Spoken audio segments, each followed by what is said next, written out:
In times of crisis, people look to their government, or, at least, they want to. They may not have actual faith in the state's capacity against a pandemic. But many of us want to believe there's someone with a higher plan. Coronavirus is a test of our faith and trust in government. Can we rely on our leaders in an hour of need to make the right calls and procure the necessary ventilators and PPE? Or are we better off building a bunker in the yard with a 10-year supply of ravioli?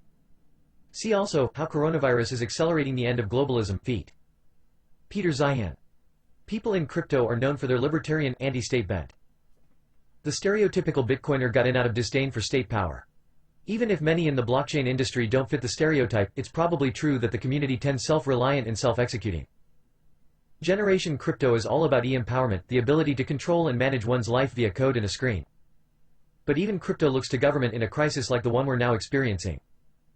According to a new CoinDesk reader survey, strong majorities are in favor of unusual government measures like enforcing social distancing, stopping travel, and telling corporations what to manufacture.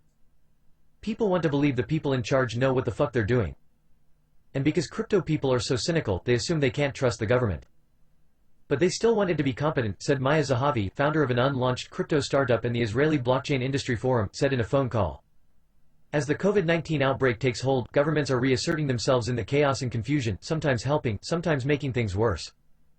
Decisions to lock down cities, flood the economy with cheap money and clear the streets of people not observing distancing rules are all being taken by governments, not individuals. CoinDesk asked readers to get hard data about how the crypto community, if that is a sensible term, feels about these measures. See also, in fight against coronavirus, governments face trade-offs on privacy. In an informal survey, we aim to test the association between holding crypto, political affiliation and readers' approval of how governments are handling the novel coronavirus pandemic. So how are governments handling this? The overwhelming answer, not well, though not for the obvious reasons that a typecasted bunch of libertarian tech bros would lead you to believe. These advocates for decentralization want a stronger governmental response, financial support for the vulnerable and clampdowns on travel. A note about the survey. With a limited sample size of approximately 575 respondents who discovered the survey primarily on social media or in CoinDesk's newsletters, our findings should not be taken as conclusive. The survey ran from March 25 to April 1. Respondents were self-selecting and not asked to reveal biographical information, such as age, sex or residence. Instead, CoinDesk opted to test the temperature of the Generation Crypto, seen as a global movement fastened by a belief that decentralization is the future.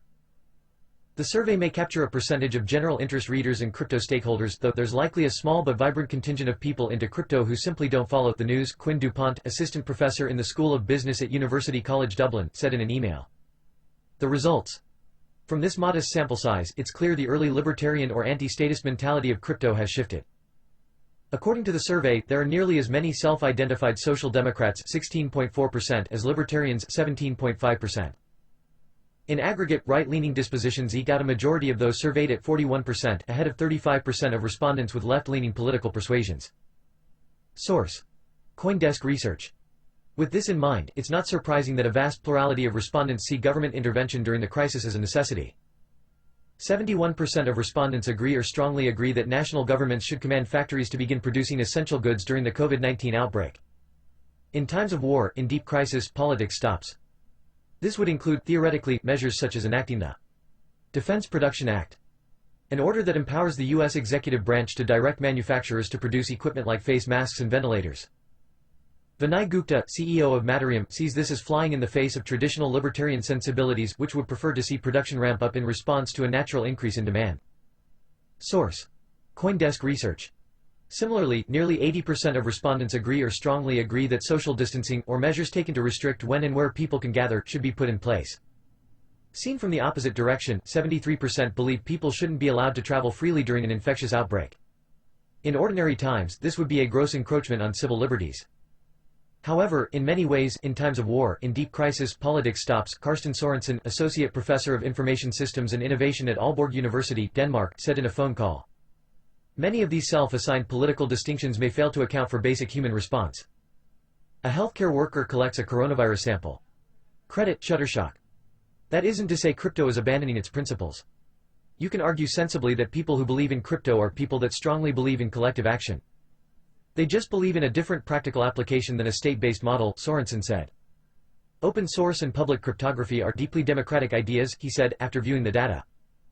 Nouriel Dr. Doom Robini, professor of economics at New York University's Stern School of Business and frequent crypto critic, vehemently disagrees.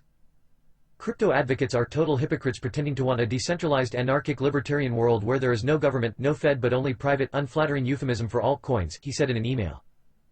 Crypto advocates are total hypocrites pretending to want a decentralized anarchic libertarian world where there is no government, no Fed. But now that 3,000 tokens with dubious propositions have fallen down by 99%, they expect a welfare check from the government, he said. Source: CoinDesk Research. While an overwhelming majority of respondents call for government assistance paid to individuals and businesses, more than 50% think their government has already failed to appropriately respond to the dual economic and health threats of COVID-19. Source: CoinDesk Research.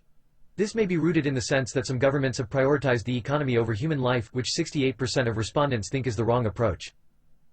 Complications out of convenience. Sorensen broke the data into convenience charts, which show tendencies within a political grouping, over and above what could be expected based on a random distribution. He found that decentralized ideologies, understood as libertarians, anarcho-capitalists and political nihilists, and centralized ideologies, which includes liberals, conservatives and centrists, tend to disagree. See also: Crypto prep before coronavirus went global. Questioned whether governments should prioritize the economy when developing a COVID-19 response. Decentralists strongly agree and are neutral, while centralists strongly disagree. This is also the case in approval of more local responses to the crisis, where decentralists strongly disapprove, while centralists strongly approve. CoinDesk Research. COVID is essentially a test in governance and trust, Zahavi said. The government's response in some ways is a lot more centralized than I think the crypto community would be happy to have. Read more. CoinDesk's post-trust election package. There's something very contrarian to what's happening as part of the COVID response and what crypto has been advocating for, she said.